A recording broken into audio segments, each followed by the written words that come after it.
You are now tuned in to the Heat Zone. Martell, Miami, it's the Heat Zone. While wait for updates, check the Heat Zone. You are now going live with the Heat Zone. Now that the Miami Heat have the best front court in the NBA, what are they going to say now? What nasty lie from the pit of hell are they going to bring up now? First, it was, Giannis is washed. Then the Miami Heat don't have shooting. We get Klay Thompson. You guys think you're going to get Klay Thompson from Golden State. You guys think he's still a two-way player. No Miami Heat fan said that. But now we have no more small ball foolishness. I want someone to tell me what other team has a better front court than the Miami Heat. Nick Richards, Bobby Portis, Giannis Antetokounmpo, and Bam Adebayo. I never thought I would see this. I'm used to having Caleb Martin and Haywood Highsmith at the 4. Thank God Almighty, no more small ball foolishness. Now that you have Bobby Portis and Nick Richards, you don't have to run Bam and Giannis into the ground. Now Bam can actually take a break. He can actually take a breather during the regular season. You don't have to run Giannis 82 games. You don't have to run Bam 82 games. Thank God. I never thought that we would never see small ball foolishness. Thank the Lord. Nobody's talking about Pelle Larsson, and he's really putting it on for Switzerland. Pelle Larsson yesterday, 31 points, 5 rebounds, 9 of 17. Now, people are going to say, well, how come you're giving him credit and you don't give Jovic? Because Jovic, it doesn't translate to the NBA. We already know what Pelle Larsson is about. Hard work, defense. Tell me another guy in the NBA that's sacrificing his body every night setting charges. Tell me someone who's drawing content. To be honest with you, he has a little bit of Jimmy Butler in his game. He's going to attack the rim. He has a high motor, great defender. He's a guy that's going to hustle on every play.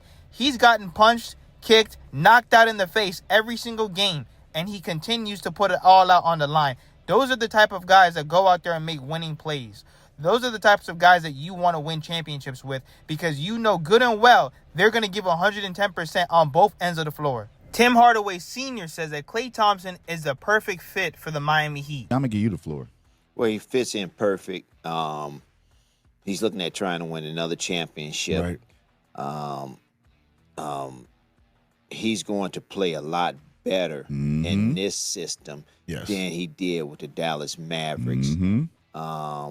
Because of that, some other stuff. I kind of knew that him and Luka wouldn't fit because he's standing around too much. He's standing around too much, and Klay Thompson is not a stand around, stand still shooter. He likes to move and he likes to do a figure eight like Steph Curry. And that's when he's at his best. Using him so him just him standing in the corner catching, shooting. That's not Klay. So this system here is going to benefit him. Yes, he going to start. Yes, he can give you that. He's going to average at least 15 a game. Well, he should. I mean, I'm going to tell you this. Right. I'm going to tell you this. Him and Tim Jr. That's going to be tough. They're going to have more open shots than they did last year. If they don't, and that's because the other guys are not going to help. And then Bam and Giannis are going to tear the rim up. Tear the rim down. I'm going to ask you this. Miami better than Philly with this move? Do you ever? I think so. I think so, too. Do you think they're going to play them at the same time? Yeah. Sometime? Yeah. They can. They can play. Both of them can play 2 and 3. Yeah, both of them play 2 and 3. They 6'6". Both of them 6'6", 6'7". bro. Who's their point guard? Davion They Mitchell. got Davion Mitchell, who is. But you have I've heard rumors of Drew Holiday. Yeah, they might make a trade because they can sign like 2 more guys at the vet minimum. Davion Mitchell's been working his butt off this summer. They could trade for Drew Holiday. You know, so that he coach OG. But I'm hearing that. But first of all, I'm hearing that the owner. That's why when people say we need playmaking or we need this or we need that, people don't realize when you have shooters around Giannis, the shooters are going to make the defenders pay. Why? Because when Giannis is in the paint, when Bam is in the paint, they're going to try to double trap him or pack up the paint or set up a wall. It's not going to work. You're going to have Tim Hardaway Jr., Bobby Portis, Klay Thompson. You're going to have all these different shooters around Giannis and Bam so that whenever the defense wants to collapse on Giannis, you're going to have a wide open Klay Thompson. And who wants that? Once again, I'm not saying that Klay Thompson is the Klay Thompson from Golden State. I don't know why people are saying that Miami Heat fans are saying that. We know he's not. We don't need him to be like that. We don't need him to be able to shot create and do all these different things that he used to do. No. All we need him to do is to make your open shots. Make your shots in the threes. That's it. As long as he's making those open shots, And same thing with Tim Hardaway Jr. So how on earth are you now going to decide to either leave Bam open, Tim Hardaway Jr., Bobby Portis, Pelle Larsson, Klay Thompson? We have a bunch of different guys that can attack you and exploit you in many different ways. Running Back Philly on YouTube. I actually like his channel. I know he's a 76ers fan, but I hate once again how people are trying to accuse Miami Heat fans of saying that, we have the next Ray Allen, we have Klay Thompson from Golden State. No Miami Heat fan said that. Ray Allen and Klay Thompson, when they joined the Miami Heat, there's a lot of similarities. Ray and Klay Thompson were both 36 when they joined the Miami Heat. Ray averaged 14 the year before, his first year in Miami, and shot 41.9% from 3 and averaged 11. Klay averaged 12 last year, and he still shot 38.3% from 3 last year. And that was the lowest he's ever shot. His career average is 41%. Only 4 players in NBA history have shot 40% on over 5,000 attempts, and Klay Thompson is one of them. Now he's back in a situation that he wants. A lot of people don't understand. I don't think he was happy in Dallas.